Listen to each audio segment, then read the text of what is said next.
시청자 여러분 안녕하십니까? 뉴스토마토 뉴스 리듬을 시작하겠습니다.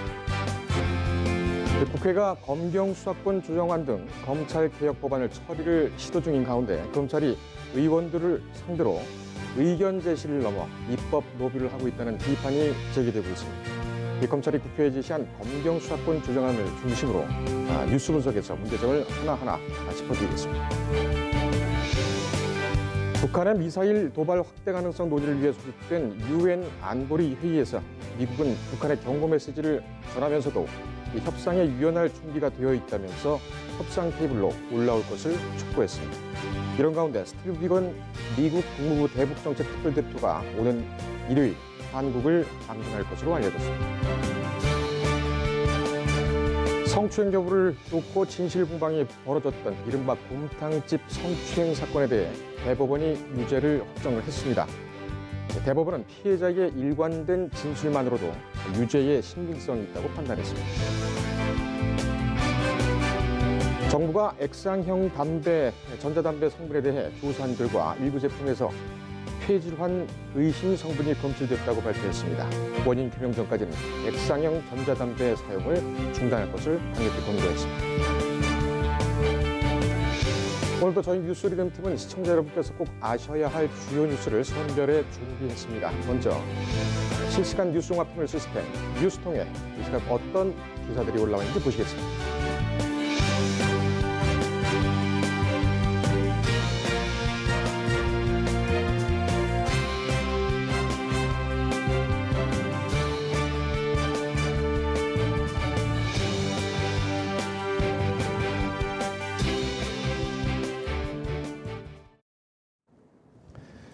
이 처리가 임박한 검경 수사권 조정 법안 등의 국회 본회의 상정을 앞두고 검찰이 내용 수정을 위해 단순 의견을 제시한 것이 아니라 청탁 입법, 청부 입법 등 입법 로비를 펴고 있다는 지적이 제기되고 있습니다. 여당인 이해찬 더불어민주당 대표는 로비하지 말라면서 이런 상황이야말로 검찰의 정치 개입이라며 상황이 계속될 경우에 국회에서 활동하고 있는 검사들의 실명을 공개하겠다 이렇게 경고하기도 했습니다. 그러나 적극적인 의견 제시를 지나치게 확대 해석할 뿐만 아니라 경찰과의 형평성도 맞지 않는다 이런 반론도 제기되고 있습니다. 취재 기자와 함께 하나하나 살펴보겠습니다. 법조팀 최병호 기자 나왔습니다. 자, 최 기자. 언제 법조팀으로 갔어요? 예, 지난주 인사로 인해서 법조팀으로 이동하게 됐습니다. 정치부에서 바로 사회부로 간 겁니까? 네, 그렇습니다. 보통 보면은 사회부에 있다가 산업부로 갔다가 다시 정치부로 가는 경우가 많은데 네. 최 기자는 거꾸로 가는 것 같아요? 네, 그렇습니다. 불만은 없습니까? 예, 불만은 없고 오히려 지금 이렇게 검찰 개혁이 뜨거운 감자가 된 시점에 가게 돼서 조금 더 이 상황을 좀 잘 살펴볼 수 있게 된 기회를 가진 것 같습니다. 알겠습니다. 자, 이 검경 수사권 조정안이 왜 필요하고 또 어떤 절차를 거쳐왔는지에 대해서는 우리 국민 여러분들께서도 상당히 잘 아실 줄 믿습니다. 검찰개혁에 대한 열망은 국민 대다수가 지금 지지하고 있는 그런 상황이고 촛불 정부도 이 검찰개혁을 최우선 정책과제로 내세우고 있죠. 하지만 국회의 어떤 파행 운영 그리고 검경 간 알력 그리고 돌발적인 여러 가지 사건들이 일어나면서 이 검경 수사권 조정안 어떻게 보면은 연내에 아니면 이번 20대 국회 내에 통과될 수 있을 것인가 이런 의문들도 남고 있습니다. 자, 최 기자. 네. 앞서서도 말씀을 드렸지만은 그 이해찬 대표 같은 경우에는 로비 계속하면은 검사들 실명을 공개하겠다 이렇게 굉장히 강하게 경고를 했습니다. 네, 맞습니다. 이런 얘기 나오게 된 그 경위에 이걸 한번 좀 먼저 짚고 가죠. 예, 일단은 이번 주 초에 검찰이 그 패스트트랙으로 올라간 검찰 개혁 법안에 대해서 수정안을 제시하면서 시작됐습니다. 이 수정안은 검경 협력관계 도입 및 수사 지휘권 폐지, 수사 종결, 검사의 수사 개시 범위 제한, 영장심의위원회 신설, 검사 작성 피의자 신문 조서의 증거 제한 능력 등 5가지 분야에 대해서 수정이 필요하다는 의견을 제시한 것입니다. 예. 그런데 이에 대해서 더불어민주당에서는 검찰이 단순한 의견 제시만이 아니라 정치권에 이런 자료를 돌려서 이런 내용으로 법안을 발의해달라고 입법을 부탁했다는 주장이 제기되면서 지금 논란이 더 커지게 됐습니다. 예. 수정을 먼저 볼까요? 예, 먼저 그 검경 협력 관계 도입 및 수사 지휘권 폐지, 사건 종결을 보시겠습니다. 원래 검찰 개혁 법안에서는 검경은 수평적 협력 관계를 도입해야 한다고 강조했습니다. 그리고 검찰은 수정 안에서도 이런 취지에는 공감한다는 입장을 밝혔습니다. 그런데 검찰의 수사 지휘권을 폐지하더라도 대형 재난, 선거, 변사, 살인 사건 등 주요 범죄에 대해서는 경찰이 검찰의 수사 개시를 통보해야 한다라고 했습니다. 또 사건 종결 전에는 검사와 의무적으로 협의해서 검사가 필요한 요구를 할 수 있도록 해달라고도 덧붙였습니다. 아울러 사건의 종결에 대해서는 검찰은 현행범 체포와 구속, 압수수색 등 강제 수사 사건과 경찰의 인지로 착수한 사건은 송치를 의무화해야 한다고 요구했습니다. 예. 검사 수사 개시 범위 제한도 검찰에서는 별로 달갑지가 않은 부분이죠? 네, 맞습니다.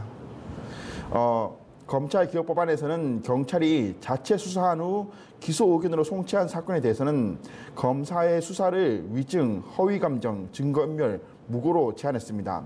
또 검찰의 직접 수사 개시 범위를 부패, 경제, 공직자, 선거, 방위사업 범죄 등 중요 범죄로 제한했습니다. 하지만 검찰은 수정안에서 검찰의 보충적 수사엔 제한을 두지 않아야 한다고 했고 필요한 경우에는 검찰총장의 승인을 받아서 추가로 수사할 수 있어야 한다고 제안했습니다. 예. 뭐 이렇게 지금 간다면은 상당히 힘이 빠지겠군요. 네. 영장심의위원회 신설하고 피의자 신문조서 증거능력 제한. 네. 이 부분에 대해서는 검찰개혁 법안에서도 논란이 좀 됐던 부분이죠. 네, 맞습니다. 검찰이 역시 이 부분에 대해서 수정안을 제시를 했네요. 네, 맞습니다. 어떤 내용입니까? 네, 영장심의위원회라는 것은 경찰이 영장 신청을 했을 때 검찰이 거부할 경우에는 경찰이 외부위원으로 구성된 심의위원회에다가 영장 신청의 정당성을 심사해달라고 요청할 수 있게 한 제도입니다.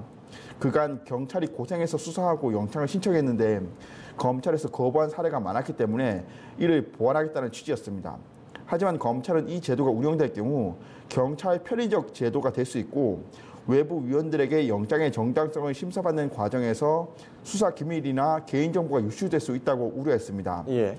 피의자 신문조서 증거 능력 제한이라는 것은 피의자가 재판에 가서 검찰에서 제가 했던 진술은 사실이 아니다라고 해버리면 재판 때 이 검찰의 조서는 증거로 사용하지 못하게 하는 것입니다. 예. 하지만 검찰에서는 이런 방안은 검찰에서 수사해서 진술을 받아 증거로 제출한다는 그 형사사법 절차를 흔들 수 있기 때문에 신중한 검토가 필요하다고 지적했습니다. 예. 검찰개혁의 취지는 뭐 동의하는 바지요. 네. 여당과 야당 모두. 하지만 이제 구체적인 방안에 대해서는 논란이 있었던 것이 또 사실이고. 네. 검찰은 검찰개혁의 주체겠죠? 네, 맞습니다. 그 검찰개혁의 주체가 의견을 제시하는 것은 어찌 보면 당연한 일이다. 네. 적어도 위법이라는 얘기는 할 수가 없다라는 그런 부분이 있는데. 네, 맞습니다. 이 부분에 대해서는 어떻게 반론이 나오고 있습니까? 예, 맞습니다. 여러 변호사들과 전문가들에게 자문을 구했을 때도요. 원래 법안을 추진하는 과정에서는 그 주체로부터 검토 보고서라든지 의견을 받기 때문에 검찰이 제시한 수정안도 그런 의미로 볼 수 있다. 또한 그 검찰은 직접 수사를 해봤고 그 형사사법 절차를 운영하는 주체이기 때문에 이 사람들이 법안에 대해서 이러저러한 수정이 필요하다고 의견 제시한 것에 대해서까지 문제를 삼을 수 있겠느냐라는 말도 있었습니다. 또한 실제로 이 검찰이 제시한 수정안을 보면 미처 이 검찰개혁 법안을 발의할 때는 생각하지 못했던 여러 가지 제도적 미비책들이 드러나는 것도 사실이었거든요. 예. 그런데 지금 문제로 지적되는 것은 왜 하필 검찰이 이 시점에서 이 타이밍에서 이 수정안을 제시했느냐라는 것과 계속 지금 논란이 되고 있는 왜 청부 입법 방식을 택했느냐 하는 점이 되겠습니다. 일각에서는 지금 청와대가 유재수 전 부산시 경제부시장 감찰 무마 의혹 사건과 김기현 전 울산시장 하명 수사 의혹 등으로 좀 상황이 복잡하고 또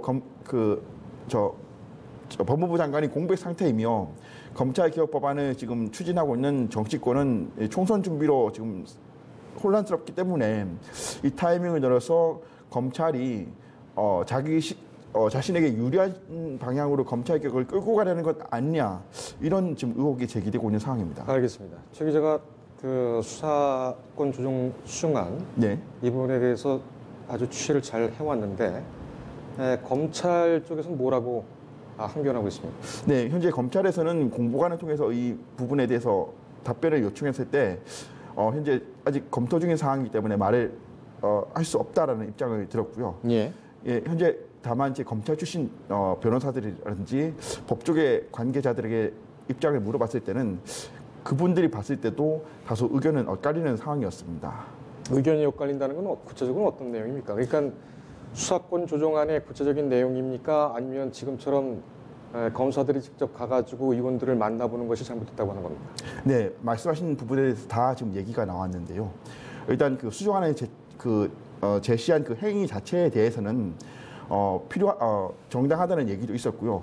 또한 이것이 그 의견을 제시하는 것은 법무부 장관이 그 검사를 지휘한다라고 하는 정부 조직법에 따라서 의견 제시는 법무부 장관이 제출해야 하는데, 이것을 검찰이 기사에서는 법무부 검찰국장이라는 얘기도 나오고 있지만, 검찰이 의원들을 찾아다니면서 이것을 얘기하는 것이 절차적으로 맞지 않다라는 얘기도 있었습니다. 아울러 이 내용에 대해서도 앞서 말씀드린 것처럼 미처 이 법안을 발의할 때는 발견하지 못했던 미비점들에 대해서 지적해준 부분이 있다라는 의견도 있었던 반면에 너무 이 검경과의 관계에서 검찰이 여전히 우위에 서려고 하는 입장에서 의견을 제시했다. 그래서 검경 간의 그 공평한 관계를 설정하는 그 검찰개혁 법안의 취지에 좀 어긋난다라는 얘기도 있었습니다. 예. 저희는 그 보도의 공정성을 위해서 제가 검찰 입장에 서서 이 수정안에 대해서 같이 최 기자와 함께 얘기를 좀 나눠보겠습니다. 일단 검찰개혁 법안, 검찰과 수사권 수정안 비교. 처음에 했을 때 이 수사권 지휘, 수사 지휘권. 네.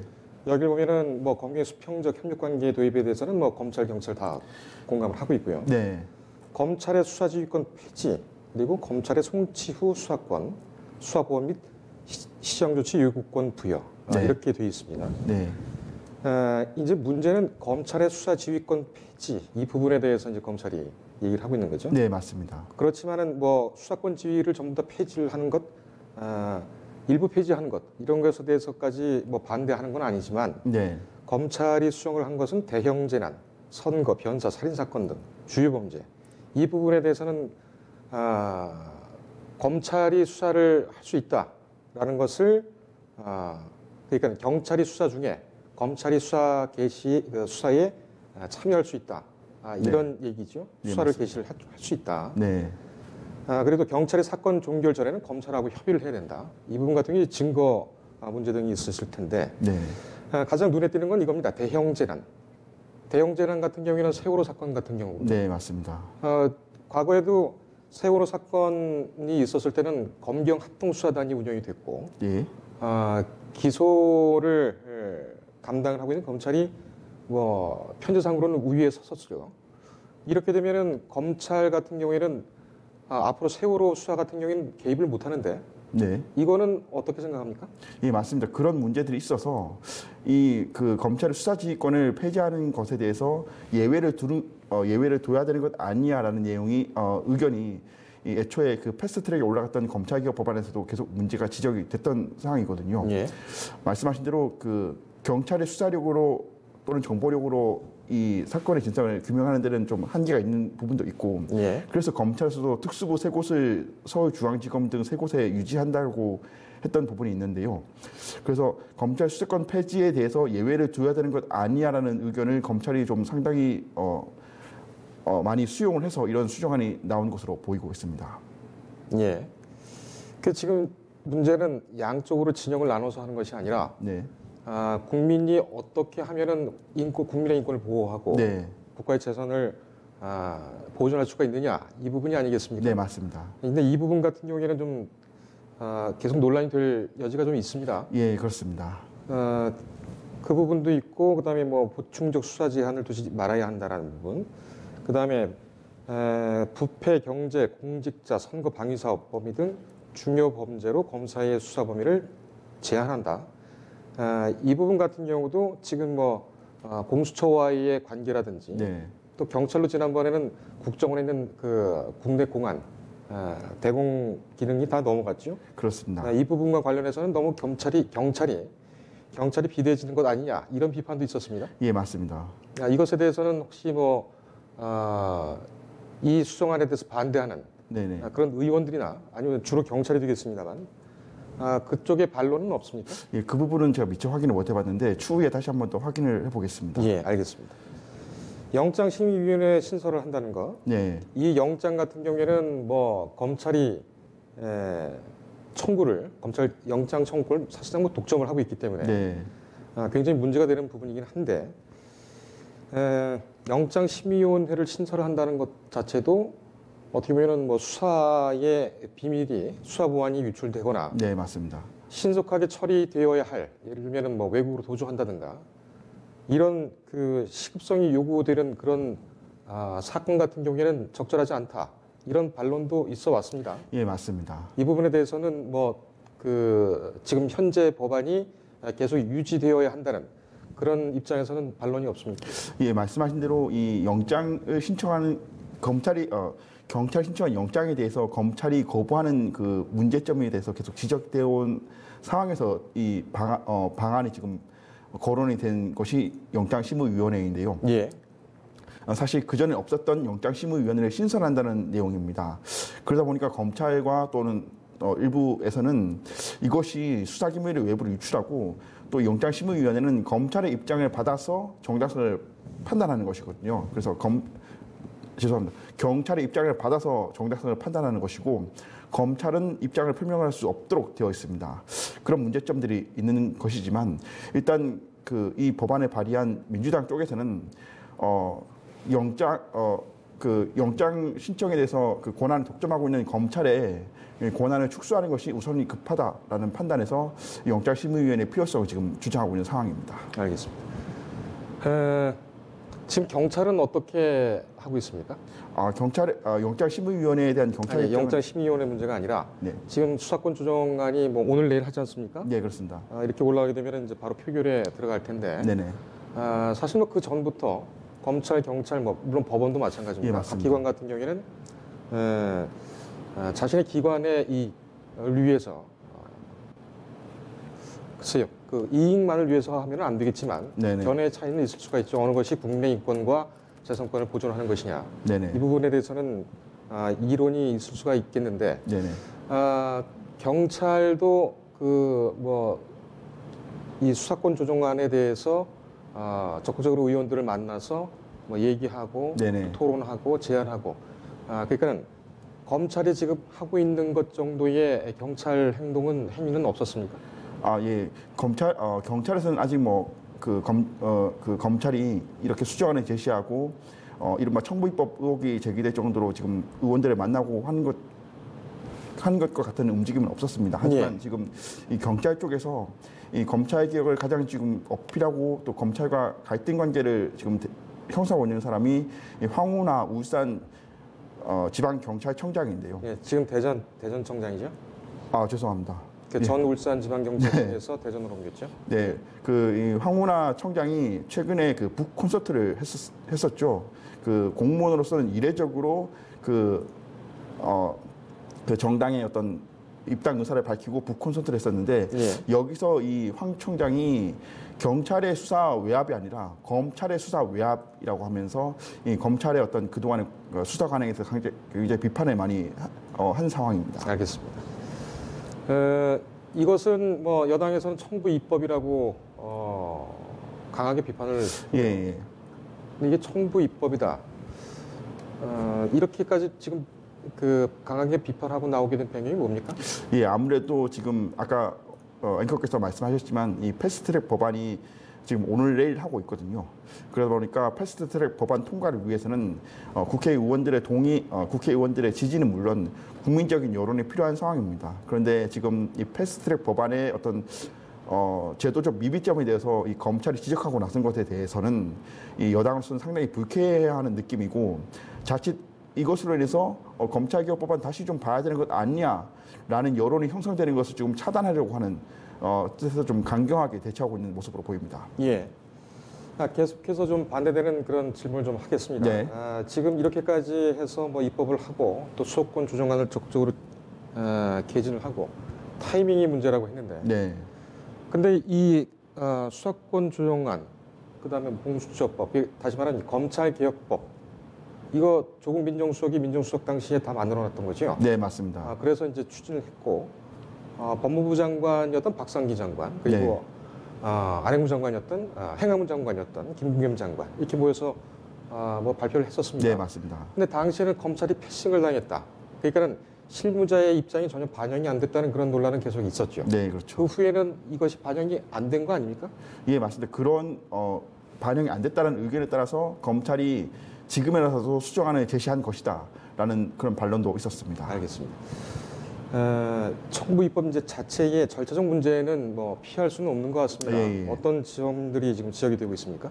예, 일단은 자문을 저희가 구해봤을 때요. 그 형사 절차를 내용 자체에 대해서는 형사 절차를 신중하게 하고 개인의 권리를 보호하기 위한 법적 절차 정비라기보다는 검경 간 직역 또 직권을 조정하고 검경 관계에서 우열 관계를 차지하겠다라는 것에 집중됐다라는 비판이 있었습니다. 즉 예.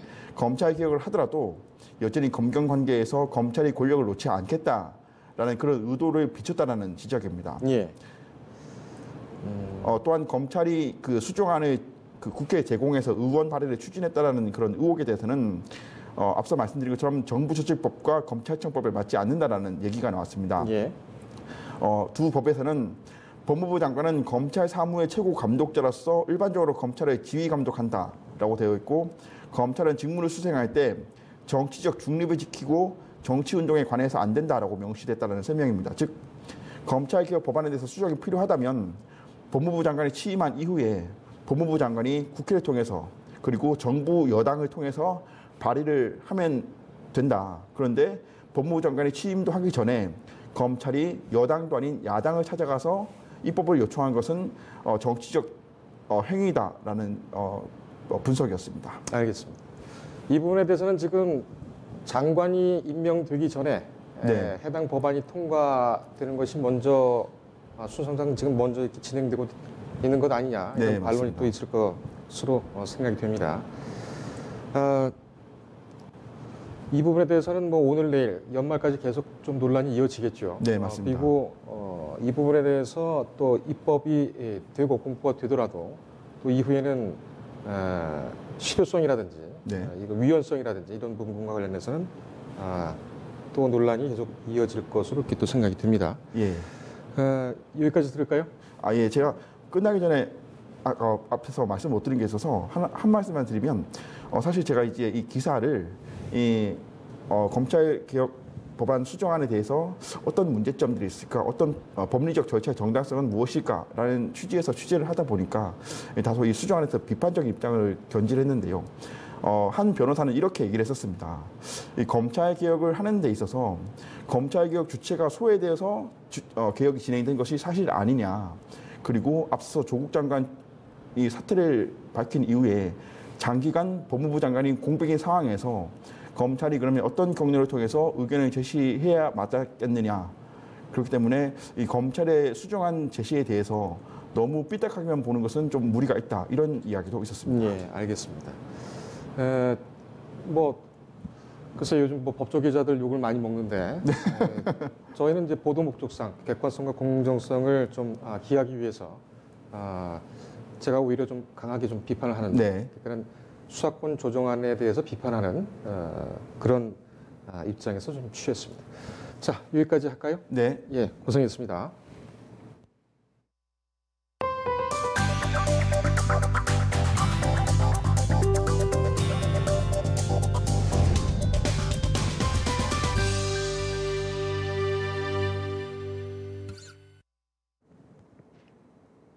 예, 성추행 여부를 놓고 진실 공방이 벌어졌던 이른바 곰탕집 성추행 사건.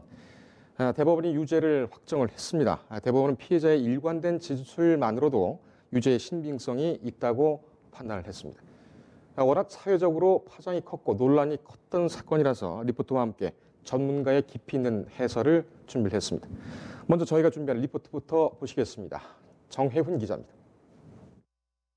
청와대 국민청원에도 올라 주목을 받았던 이른바 곰탕찜 성추행 사건의 피고인에게 결국 유죄가 확정됐습니다. A씨는 지난 2017년 11월 대전의 한 곰탕집에서 모임을 하고 일행을 배웅하던 중 옆에 있던 여성의 신체 특정 부위를 움켜잡은 혐의로 기소됐습니다. 1심은 피해자의 진술이 신빙성이 있다고 판단해 A씨에게 징역 6개월을 선고하고 성폭력 치료 강의 수강 40시간, 아동 청소년 관련 기한 취업 제한 3년을 명령했습니다. A씨가 법정 구속된 다음 날 A씨의 부인은 청와대 국민청원 게시판에 남편의 억울함을 풀어달라는 내용의 글을 게시했고 이후 30만 명 이상이 청원에 동의하는 등 관심을 모았습니다. 이 사건의 1심 판결문과 사건 장면이 담긴 CCTV 영상이 공개되면서 논란이 되기도 했습니다. A씨는 구속 38일 만에 보석으로 풀려나 불구속 상태에서 항소심 재판을 받았습니다. 2심도 A씨의 혐의를 유죄로 판결했습니다. 다만 A씨가 형사처벌을 받은 전력이 없고 추행의 정도가 무겁지 않다고 판단해 징역 6개월에 집행유예 2년으로 감형했습니다. A씨는 2심 판결에 불복해 상고했지만 결국 대법원은 어제 열린 상고심에서 원심을 확정했습니다. 재판부는 피해자의 진술이 일관되므로 피고인에게 강제추행의 고의가 있다고 판단했습니다. 뉴스토마토 정혜훈입니다. 예, 이어서 이 부분에 대해서 전문성을 가지고 있는 전문가와 전화를 연결해서 해설을 해드리겠습니다. 법무법인 회의의 황다연 변호사 전화로 연결돼 있습니다. 변호사님 나와 계십니까? 네, 안녕하세요. 네, 오랜만입니다. 네, 안녕하십니까. 예, 바쁘신 중에도 이렇게 시간을 내주셔서 감사합니다. 우선 이 사건에 대해서 간단히 좀 사건 사실관계부터 정리를 좀 해주실 수 있으실까요? 이 사실관계 자체는 크게 많이 복잡하지는 않습니다. 이게 곰탕집에서 A씨 일행과 B씨 일행이 서로 간에 이제 서로 모르는 사이였는데 각자 일행들과 모임을 하고 이제 마지막에 이제 정리하는 과정에서 이제 옆을 스쳐서 지나가는 과정에서 엉덩이를 기습적으로 움켜쥐었느냐 이것 때문에 좀 싸움이 났고 그것 때문에 이제 그 일행 중에 한 명이 경찰에 신고를 하면서 이렇게 재판 형사 사건으로 이제 진행된 케이스입니다. 예. 검찰하고 피고인 측이 상당히 좀 엇갈리는 반대되는 주장을 했을 텐데요. 특히 이제 그 범죄의 고의성 이 부분에 대해서는 서로 어떻게 주장을 했습니까? 네, 검찰은 이제 피고인이 피해자 옆을 지나가면서 기습적으로 엉덩이를 움켜쥐었다. 그러니까 이제 추행의 고의가 있었다라고 주장을 한 거고요. 피고인은 이제 처음에 신발장에서 서로 어깨가 부딪힌 거 말고는 신체 접촉 자체가 없었다라고 이렇게 주장을 처음 했었는데요. 이제 나중에 이제 피고인이 CCTV를 확인하고 나서 진술을 번복한 것으로 알고 있습니다. 예. 예. 지금 말씀을 해주신 것처럼 어떻게 보면 좀 간단한 사건인데 한 2, 3년 동안 논란이 또 계속 되어 왔고 청와대 그 청원 게시판에도 이 얘기가 올라가지 않았습니까? 예, 맞습니다. 이 사건의 쟁점이 뭘까요? 이 사건 쟁점이 처음에 이제 사건 자체가 유명해진 이유가 피고인 부인이 인터넷에 억울하다라고 이제 그 글을 올렸기 때문인데요. 1심 선고 이후에서야 이 부인이 알게 된 것으로 알고 있습니다. 그러니까 그 전까지는 피고인이 부인에게 얘기도 안 하고 이제 몰래 재판을 받았다는 거죠. 아하, 그렇군요. 예. 근데 피고인이 이쪽에 가족들에게 얘기한 것으로는 신체 접촉 자체도 없다, 이렇게 억울하다라고 이렇게 얘기를 했기 때문에 이제 이쪽 입장에서는 이제 재판 자체가 너무 이제 부당하게 억울하게 진행됐다라고 이제 주장을 한 거고, 이제 그렇기 때문에 이제 이쪽 얘기를 들은 사람들 입장에서는 판결 자체가 부당했기 때문에 이제 청와대 국민청원까지 올라갈 정도로 이제 문제가 됐었던 건데, 반면에 이제 피해자 쪽에서 이제 수사 기록이라든지 이제 재판 기록을 보면은 식당 그 자리에서 피해자 쪽이 바로 항의를 했고, 그 주변에 일행들이 다 남자들인데 피해자가 여성임에도 불구하고 딴 사람 모르는 사람이 엉덩이를 움켜쥐었다라고 바로 주장을 하고 항의를 하고 주변 사람들도 싸움이 났기 때문에 이제 이런 일관된 주장이라든지 뭐 이런 피해자가 이렇게까지 모르는 사람하고 분쟁을 일으킬 이유가 없다라는 점이라든지 여러 가지 정황이 다 이제 쟁점이 돼서 판단이 이루어졌던 것으로 보입니다. 알겠습니다. 양형 문제를 좀 여쭤보겠습니다. 네. 말씀하셨듯이 지금 피고인 같은 경우에는 가족들 몰래 재판에 참여를 하다가 1심에서 징역 6개월을 받고 법정 구속됐지요. 네네. 도저히 그 가족들한테 안 알릴래야 안 알릴 수가 없는 상황이었고, 근데 2심에서는 징역 6월에 집행유예 2년이 선고가 됐군요. 그렇다면은 이 법정 구속과 집행유예로 석방되는 부분, 양형사로는 어떻게 판단을 해야 할까요? 그 1심 양형을 이제 먼저 살펴보면요. 이제 피고인이 범행을 부인하고 있었고요. 범행을 부인하고 있었는데 처음에는 이제 뭐 이렇게 얘기했다가 나중에는 신체 접촉은 있었다. 뭐 예. 이렇게 또 진술이 번복된 점 이런 부분이 이제 굉장히 이제 거짓말한 것으로 인정이 되기 이제 일반적으로 인정이 되는 거죠. 예. 그리고 이제 가족들도 몰랐다라고 한 점 이런 걸 봤을 때 가족들의 탄원서라든지 뭐 이런 이제 가족들의 지지 그리고 이제 이 사람이 뭐 평상시 어떤 사람인지 이런 거에 대한 부분이 전혀 주장이 안 됐던 것으로 보입니다. 그러니까 예. 근데 1심 선고 이후에 이제 항소심부터는 이제 탄원서를 많이 제출을 해서 양형이 많이 고려된 것으로 나오고 있습니다. 예, 알겠습니다. 예, 네. 그리고 2심이 또 낮아지기는 했다고는 하지만 이제 2심 자체도 벌금형도 아니고 또 사회봉사 명령부 집행유예 이런 거를 선고를 했는데 이제 1심 자체에서 뭐 정말 이제 파격적으로 많이 낮아졌다. 예. 이렇게 평가하기는 사실 제가 봤을 좀 때는 어렵군요. 예, 그렇고 이제 벌금형으로 낮아졌다면 이제 그렇게 볼 수도 있겠지만 이제 이런 것도 보통은 1심 이후에 구속돼서 얼마 동안이라도 이제 구치소 생활을 했기 때문에 이제 그런 점도 사실 2심 판결에도 반영이 되기도 합니다. 예. 네. 잘 알겠습니다. 지금 보면은 법원에서는 과거 판례를 인용을 해서 다시 얘기를 했는데 피해자의 진술이 일관됐다라는 부분, 이 신빙성을 강하게 인정을 했는데 이 대법원의 판결과 이 판결의 사회적 의미 정리를 해주신다면 어떻게 정리를 해주실까요? 네, 지금 가장 큰 논란이 되는 부분이 이제 또 이렇게 직접 증거나 뭐 간접 증거 이런 게 지금 여기서도 이제 좀 많이 언급이 되기도 하는데요.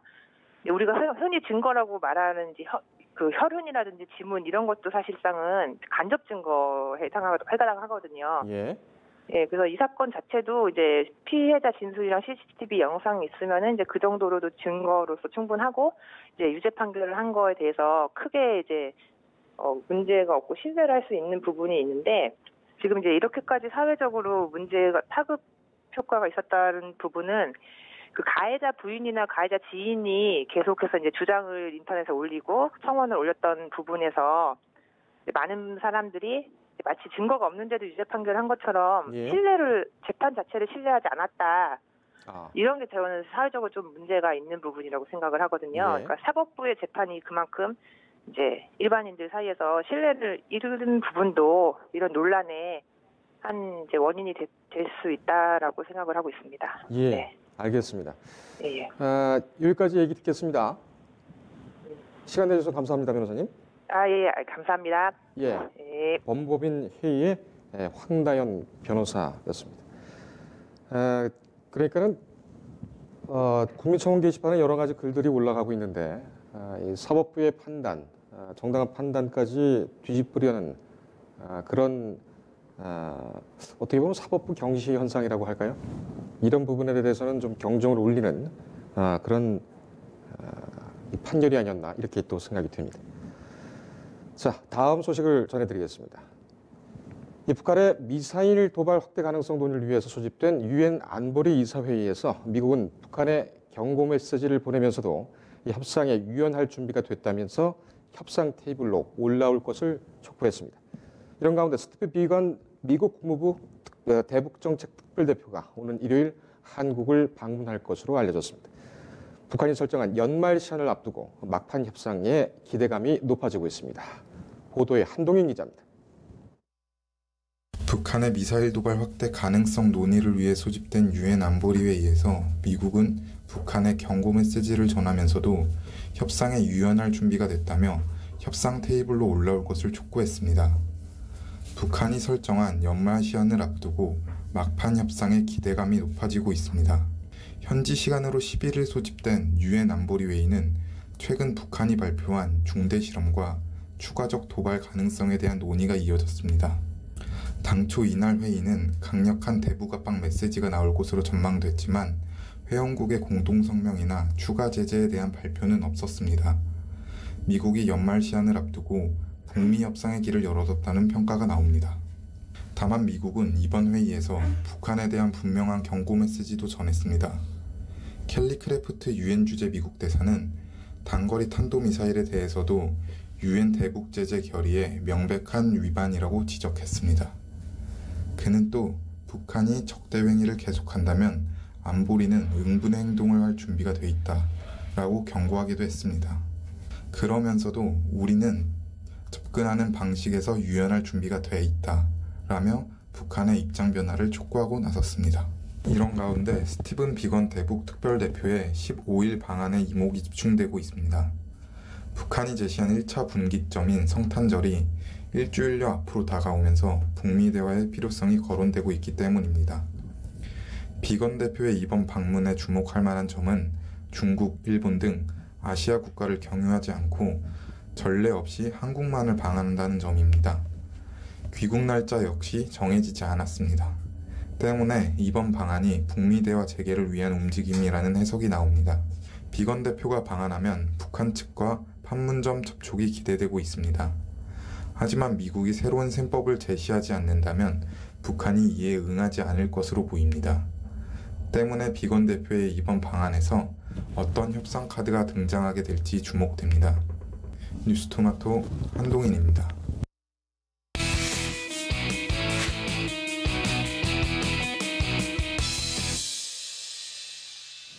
예, SNS를 통해 세상을 들여다보는 SNS 톡파보기 시간입니다. 오늘도 김은별 기자가 준비했습니다.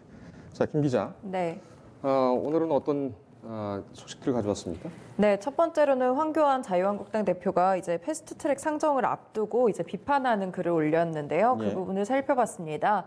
그리고 두 번째로는 전두환 전 대통령이 이제 황제 골프에 이어서 이번에는 황제 식사, 또 그리고 식사를 한 시기가 12.12 사태가 일어난 어제 40주년이어서 또 굉장히 논란이 됐고요. 마지막으로는 김건모 씨의 콘서트가 이제 취소되면서 이전 콘서트 반응이 어땠는지를 살펴봤습니다.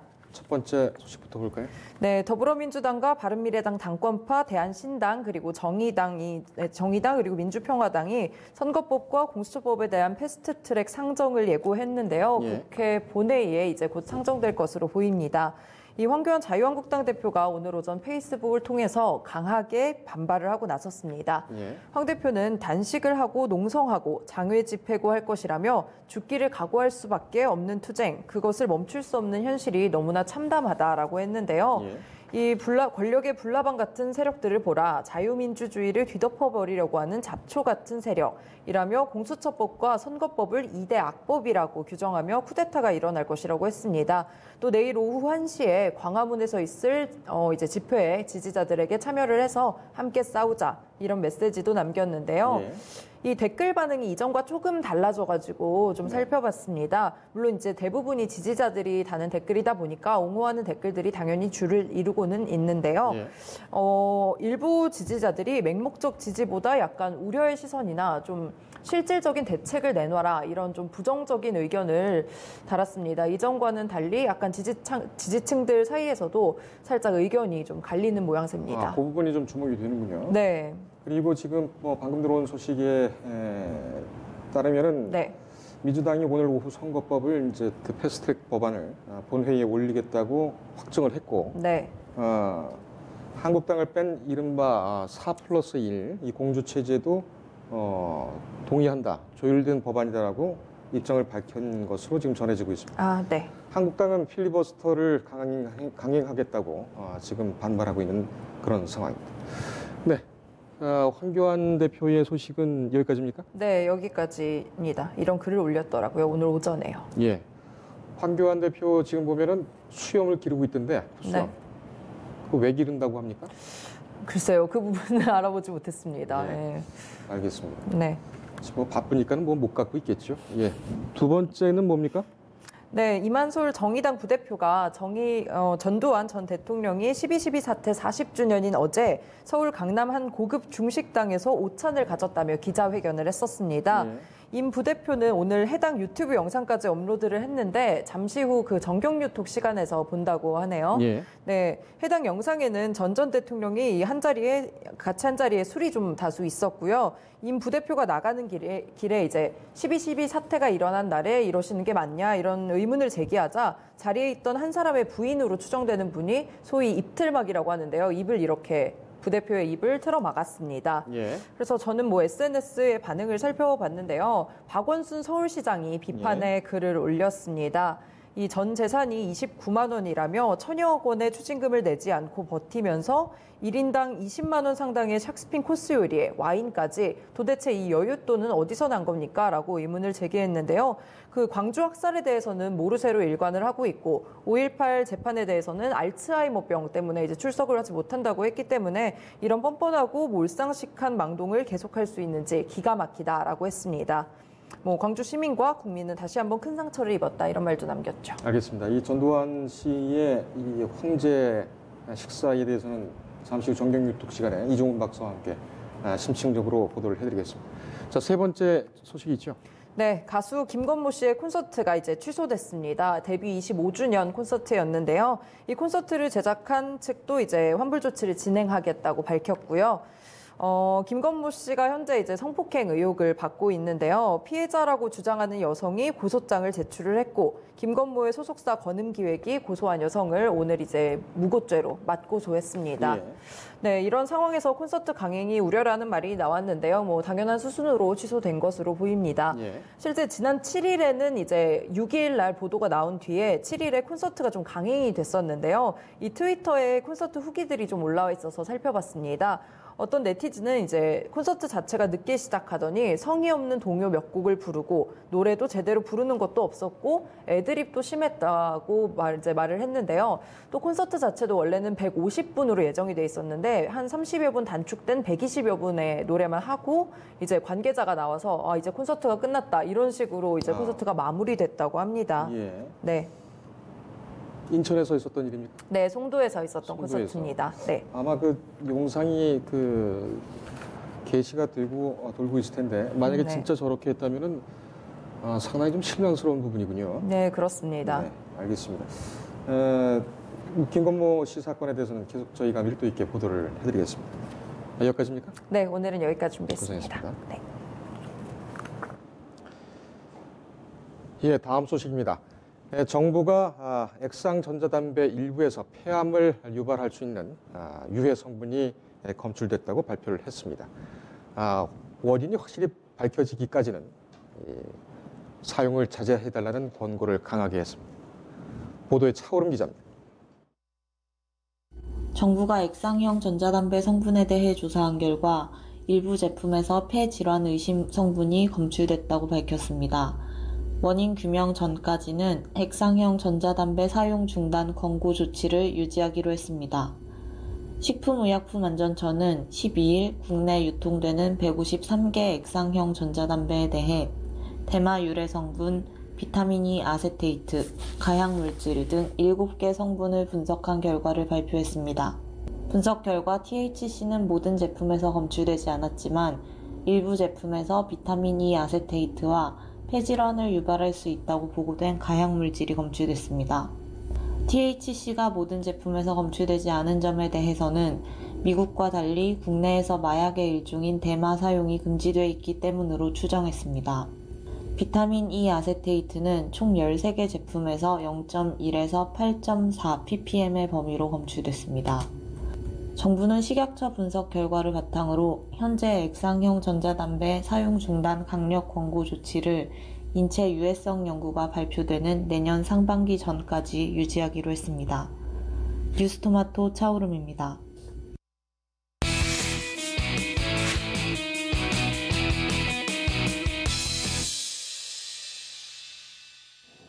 예, 이종훈 박사와 함께하는 정경유톡 시간입니다. 원래 정경유톡 시간은 월요일 오후에 12시 반부터 저희가 편성이 되어 있죠. 하지만 월요일에 인터뷰가 급히 들어오면서 양해를 구하고 오늘로 시간을 잠깐 옮겼습니다. 다음 주부터는 월요일에 제 시간에 보도를 드리도록 하겠습니다. 어서 오십시오. 안녕하세요. 예, 빨간 행거침이 아주 눈에 확 들어옵니다. 예, 오늘은 크리스마스 버전입니다. 예, 그렇군요. 네. 빨간 이 참 시사 이슈, 이 토론계에 아주 그 유행을 주도하시는 그런 아주 멋진 시사 평론가로 정평이 나 계시죠. 부럽습니다. 감사합니다. 예. 전두환 전 대통령 전시의 그 황제 식사? 네. 12.12주년, 12.12 사태 40주년 기념 식사? 동반 식사가 되겠습니다만 영상을 좀 같이 보시고 얘기를 나누겠습니다.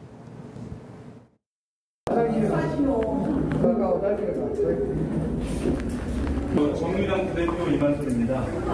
오늘이 저 12월 12일 군사 쿠데타 당일인데요. 오늘 이렇게 근신하고 자중하셔야 될 날을 이렇게 축하 기념회를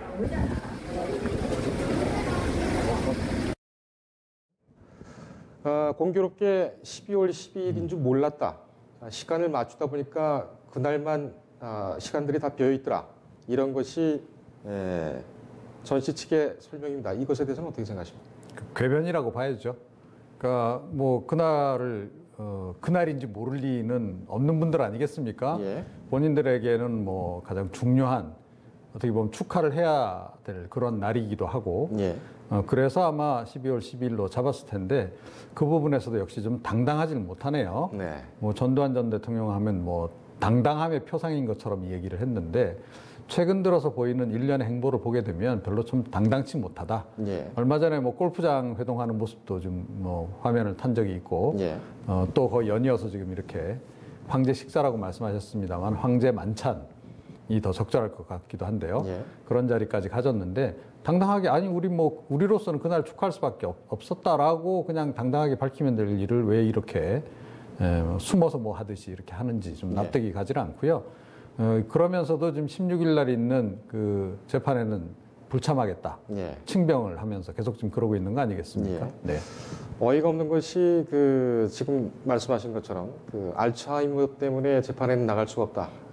이렇게 얘기를 하고 있는데 지금 알츠하이머 상인데 알츠하이머에 그 시달리고 있는데 어떻게 골프를 그렇게 치고 또 계단을 오르내리면서 샥시펜을 먹을 수가 있느냐 이렇게 물어보니까는 착한 알츠하이머에 걸렸다 이렇게 답변을 했다고 하더군요. 네.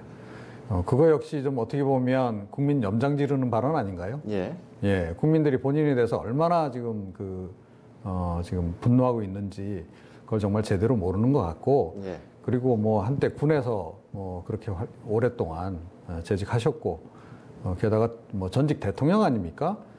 그런 그 품위와 위엄은 다 어디로 사라졌는가? 과거의 그 전두환 전 대통령 모습을 기억하는 많은 사람들이 실망을 금치 못할 것이다. 예. 지지층들 사이에서도 그렇게 생각을 합니다. 네. 알겠습니다. 뭐 언제 봐도 개운하지 않은 그런 얼굴이죠.